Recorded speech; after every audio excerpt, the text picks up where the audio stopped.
this horn is called a cornu. It will be used during battle to call cadences, marching orders. Basically, my role would be standing next to the optiones at the back and just relaying all the calls to them. So I won't be a front soldier, basically. It'd be myself as the second in command and the cornu at the back, then ranks of soldiers, and then at the front would be the centurion.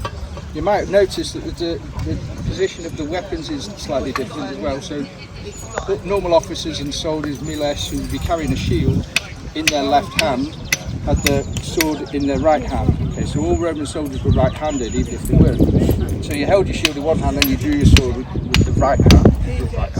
Whereas the centurion has his sword on what you might see as the correct side, or the modern correct side, because he didn't carry a shield anyway.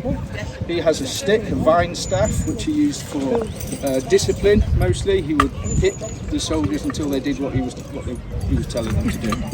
And if they didn't survive. There's a story that Tacitus wrote in the 2nd, I think, century, of a centurion whose nickname was "Bring me another," meaning that he hit all his soldiers with his stick until it broke, and then he would just shout, "Give me another stick," and somebody would have to give him another stick so he could carry on. Centurions tended not to have, unlike ours of course, but centurions tended not to have much of a life expectancy. Sorry, boss. Because they don't have a shield.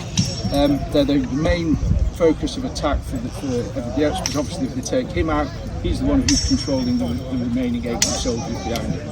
That would be then my job to take his place, as I'm second